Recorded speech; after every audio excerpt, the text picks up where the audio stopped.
the amazing thing with Dricus is that he achieved what he has achieved, becoming a world champion. It's the highest that you can go. And from here, where do you go? It's a question of how many times can I defend the belt, maybe a different weight division or whatever the case might be. But I mean, he achieved the pinnacle of the sport.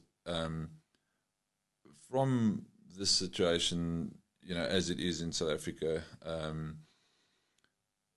with a lot of people having to do it almost as a hobby. And I always said that South Africa, our South African people, across the board, has world potential and talent.